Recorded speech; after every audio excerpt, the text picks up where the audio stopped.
Bom dia, queridos amigos. Nós hoje vamos dar continuidade ao item 3 desse item do capítulo do Evangelho, Amai os vossos inimigos, devido à sua importância, para que nós possamos analisar, compreender esse processo que nós precisamos sentir dentro de nós, que é o valor do amor. Então, hoje nós vamos dar continuidade, seguindo aqui o pensamento de Lucas. Se o amor do próximo constitui o princípio da caridade, amar os inimigos é a mais sublime aplicação desse princípio, porquanto a posse de tal virtude representa uma das maiores vitórias alcançadas contra o egoísmo e o orgulho. Entretanto, há geralmente equívoco no tocante ao sentido da palavra amar nesse passo. Não pretendeu Jesus, assim falando, que cada um de nós tenha para com seu inimigo a ternura que dispensa a um irmão ou amigo. A ternura pressupõe confiança. Ora, ninguém pode depositar confiança numa pessoa sabendo que esta lhe quer mal. Ninguém pode ter para com ela expressões de amizade sabendo capaz de abusar dessa atitude. Entre pessoas que desconfiam uma das outras, não pode haver uma manifestação de simpatia que existem entre as que comungam nas mesmas ideias. Enfim, ninguém pode sentir em estar com um inimigo prazer, igual ao que se sente na companhia de um amigo. A diversidade na maneira de sentir, nessas duas circunstâncias diferentes, resulta mesmo de uma lei física, a da assimilação e da repulsão dos fluidos. O pensamento malévolo determina uma corrente fluídica que impressiona penosamente. O pensamento benévolo nos envolve num agradável eflúvio. Daí, a diferença das sensações que se experimenta a aproximação de um amigo ou de um inimigo. Amar os inimigos não pode, pois, significar que não se deva estabelecer diferença alguma entre eles e os amigos. Se este preceito parece de difícil prática, impossível mesmo, é apenas por entender-se falsamente que ele manda se dê no coração, assim ao amigo como ao inimigo, o mesmo lugar. Uma vez que a pobreza de linguagem humana obriga a que nos sirvamos do mesmo termo para exprimir matizes diversos de um sentimento, à razão cabe estabelecer as diferenças conforme os casos. Amar os inimigos não é, portanto, ter-lhes uma afeição, que não está na natureza, visto que o contato de um inimigo nos faz bater o coração de modo mais diverso do seu bater ao contato de um amigo. Amar os inimigos é não lhes guardar ódio, nem rancor, nem desejo de vingança. É perdoar-lhes, sem pensamento oculto e sem condições, o mal que nos causem, e não por nenhum obstáculo à reconciliação com eles.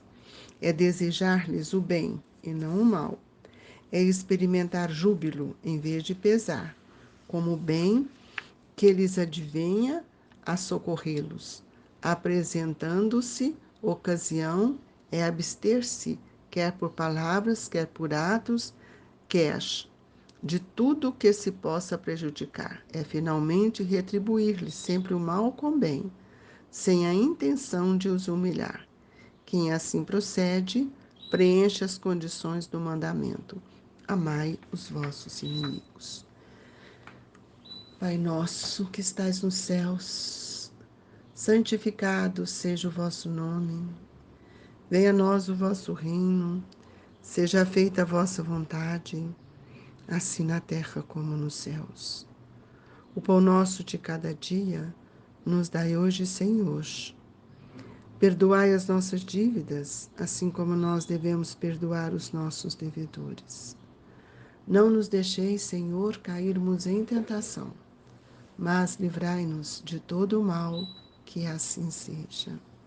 Mestre Jesus, que a nossa oração nesta manhã seja para todos nós uma esperança de progresso, uma esperança de que os nossos olhos abertos possam olhar o outro como irmão e não mais como inimigo. Que sejamos cautelosos diante do nosso irmão, que muitas vezes sentimos as diferenças de pensamentos e de atitudes que nos compõem. E assim, Jesus, com esse desejo verdadeiro de nos tornarmos cada dia melhores, amando aqueles que pensam de contrários ao nosso pensamento dentro do Evangelho, nós te pedimos, fortaleça-nos, Senhor, hoje e sempre, e que a bondade excelsa do seu amor esteja constante em nossa vida. Que assim seja. Queridos irmãos, o Evangelho segundo o Espiritismo, ele saiu das revelações de Jesus e dos seus discípulos. São lições que nós não podemos mais refutar. E nós sabemos que é irrecusável que um espírito, ou seja, o nosso espírito, viva sem pensar na sua realidade. Nós estamos vivendo momentos em que nós precisamos cumprir com o nosso dever. E hoje é diferente de ontem, porque nós estamos vivendo aquilo que o Cristo nos trouxe sob a luz, sob a ótica do Evangelho do nosso Mestre. E nós precisamos então compreender que tudo aquilo que o Cristo veio nos ensinar é, sem dúvida, para nós uma oportunidade de aprendizado. Jesus foi o mestre, o irmão que veio nos ensinar. Então, nós temos que entender que todos nós precisamos compreender quem é o nosso próximo e que nós precisamos lembrar que inimigo é o nosso irmão que nos machucou ou que nós machucamos. Não é só ele que nos machuca, nós também ferimos. Mas nós lembramos, né, que nós não podemos guardar, né, a palavra amar com determinados equívocos, porque nós sempre olhamos que o outro é que nos ofendeu, mas muitas vezes nossos sentimentos é que também foram feridos por não compreender a situação do outro. E Jesus, quando ele nos traz essa palavra amar e nos ensina que nós devemos amar o nosso inimigo, ele não está falando para nós termos a mesma ternura com aqueles que nós temos alguns receios, algumas dificuldades. Essa ternura, porque todas as vezes que eu tenho qualquer dificuldade com uma pessoa, eu vou ficar meio desconfiado. Eu perco a confiança nessa pessoa. E essa ternura, ela pressupõe confiança. Então, eu só tenho ternura e confiança com aquela pessoa que eu creio, que eu acredito que ela tenha expansões de sua amizade para conosco. E nós, então, vemos que aquelas pessoas que muitas vezes nós desconfiamos, nós não temos muita simpatia por ela e por isso nós ficamos mais resguardados.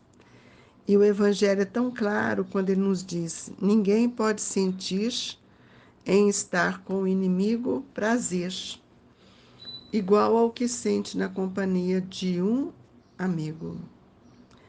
É justamente porque nós sentimos a vibração dos sentimentos, a vibração dos fluidos que nos chegam. Então, quando nós temos um pensamento que não seja um pensamento bom, seja um pensamento malévolo, nós criamos uma impressão difícil. E já o pensamento benévolo nos envolve num agradável eflúvio. E aí nós vamos ver as grandes diferenças que existem nas nossas sensações. Sensação de prazer, sensação de repulsa. Então, amar os nossos inimigos não é ter para com eles a mesma afeição que eu tenho por uma pessoa que eu confio. Mas isso não quer dizer que eu tenha que guardar ódio, nem rancor, e nem desejo de vingança. É perdoar-lhe sem pensamento oculto e sem condições, porque às vezes fala assim, eu perdoo, mas se ele fizer isso, eu perdoo, mas nessa condição. Então não é perdão, mas é preciso que a gente procure reconciliar de qualquer forma, sabe por quê, meus irmãos? Quando um de nós desencarnamos, isso torna terrível para o espírito. É assim que nós temos vivido com os nossos obsessores, aqueles espíritos que vingam ainda, e nós temos visto que nos falta, né, toda essa bondade, e nós precisamos então entender que quando há uma luta entre nós, uma luta de antagonismo de pensamentos, circunstâncias, é preciso que a gente trate o outro dentro do pensamento do bem, com respeito. E quando o Senhor nos aconselhou a amar os inimigos, ele não exigiu de nós nenhum aplauso. Ele também não pediu que nós pudéssemos ampliar a perversidade, ou a maldade, ou termos por eles má fé. Então, ele recomendou que nós devíamos auxiliar esses irmãos, porque aqueles que são mais cruéis, nós precisamos vibrar por eles. Quando nós vibramos, nós sentimos no nosso coração que alguma coisa muda dentro de nós. Então, nós temos que vibrar com uma atitude sincera, uma posição sincera e fraterna, de que o nosso desejo é de que dissolva essas vibrações ruins. E é com isso que nós também vamos desenvolvendo a paciência, que é um recurso que vai reconstruindo dentro de nós um trabalho restaurador. Nós também não podemos pedir que isso seja de um dia para o outro. Todos nós sabemos que para corrigir as arestas dos nossos sentimentos, dos nossos pensamentos, nós precisamos ter vontade. Então, quando Jesus nos recomendou que, acima de tudo, nós devíamos preservar-nos contra o veneno do ódio, ele fala isso para evitar quedas e disputas inferiores, inúteis e muitas vezes que nos causam tantos desastres íntimos. O que nós devemos fazer? É emitir para esse irmão uma vibração de amor. Aí você pode me dizer, mas ele me magoou tanto, mas o seu sentimento é o sentimento doente que você carrega dentro de você. Então observe isso, porque amar os que nos mostram contrários àquilo que nós pensamos é um gesto de fraternidade. É um sentido fraternal. Porque eu sei que ele errou, mas eu peço a Deus que nós possamos reconciliar enquanto estamos a caminho. E se você não fizer isso, meus irmãos, nós podemos voltar por meio da reencarnação e receber, às vezes, de um amor de uma mãe que nós odiamos e ter que submeter as leis, e às vezes vemos, a gente volta, como nos diz Emmanuel, em uma de suas mensagens, com uma plumagem muito fragilizada, que são os nosso corpo muito, às vezes, debilitado, que precisamos do colo, que precisamos de braços que nos envolvem. Por que que nós temos um espírito que reencarna na condição que vai nos pedir mais? São aqueles que nós não conseguimos amar. São aqueles que voltam submetendo a lei do amor para que eles possam aprender a sentir o valor de sermos irmãos. E aí é que está a grande misericórdia de Deus, que nos concede, é uma maneira que temos para amar aqueles que nós não conseguimos hoje amar. E a misericórdia divina nos trará sempre compreensão. E aí nós vamos ver que o amor, ele está presente em todas as circunstâncias da vida. E, queridos amigos, todas as vezes que nós somos convidados a vivenciar uma situação familiar que me pede mudança do meu pensamento, e quando eu afirmo para mim mesmo, eu não consigo, é que nós vamos ver quanto nosso sentimento ainda é endurecido. Quando estamos presos na nossa vaidade, na nossa arrogância, na nossa imposição sem reconhecer o valor do outro em nossa vida. É o outro que me faz mudar. É preciso que a gente entenda. Então, deixa que a misericórdia te ilumine o coração, meu irmão, e segue em teu próprio caminho, auxiliando sempre. Olha aqueles que estão à sua volta, o que eles estão te pedindo? Que reconciliação é esta? E aí nós vamos ver que nós lembramos de uma lição de Emmanuel quando ele nos fala: compadece-te dos infelizes. Porque todos que estão conosco precisam nos compreender e sermos também compreendidos. Às vezes aquela pessoa que está conosco nos servindo, nós achamos porque pagamos, ela é obrigada a fazer tudo. Nós estamos esquecendo de que ele é um ser que está buscando no trabalho a sua necessidade e que nós também precisamos dele. O que seria de nós sem eles? Então, muitas vezes, nós desconhecemos as provações do outro e desconhecemos também o que virá pela frente. Quem que vai fazer por nós? Talvez seja o inimigo, aquele que menos amei, é que estende as mãos para que nós sejamos mais humildes para receber. Então, compadece-te, meu irmão. Lembra-te sempre que quando nós queremos ignorar as consequências dos nossos próprios atos, nós não sabemos o que nos espera amanhã. Então, é preciso que a gente tenha para com todos os caídos um pensamento de simpatia, recordando Jesus quando ele nos chama a amar os nossos inimigos.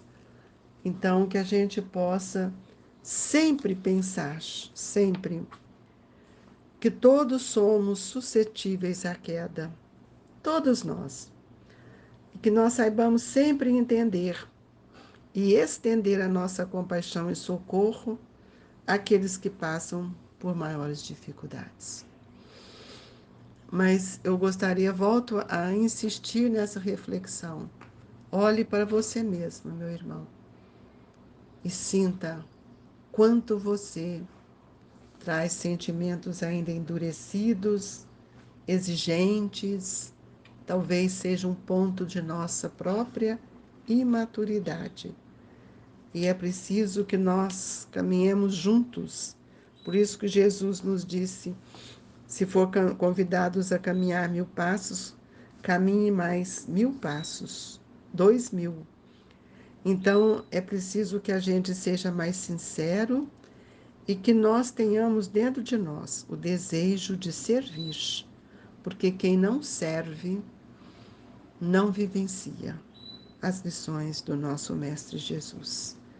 Que os espíritos amigos possam nos auxiliar e que a gente continue a refletir na nossa postura, no nosso olhar, na nossa gratidão e na nossa compaixão. Assim, Senhor, nesta hora sublime, nós te pedimos que possamos receber o passe, que o passe nos sustente, que o passe nos fortaleça e que as energias que vêm da natureza, trazida pelas mãos abnegadas de tantos espíritos, possam penetrar em nossa intimidade mental, mudando a nossa forma de sentir e de pensar. Que possamos refletir em cada lição do Evangelho e situemo-nos dentro dela, para que tenhamos olhos de ver a nossa fragilidade, nossa pequenez, e ver o gigante que é o amor, que ainda precisamos desbravá-lo para nos tornarmos seres melhores. Fluidificai a nossa água, Jesus. Coloque nela o medicamento que tanto necessitamos. E que a sua paz, Senhor, o seu amor, se faça presente para todos nós. Recebam, queridos amigos, o abraço fraterno do Grupo Espírita Esperança e Caridade. Se conosco, Jesus, hoje, agora e sempre, que assim seja.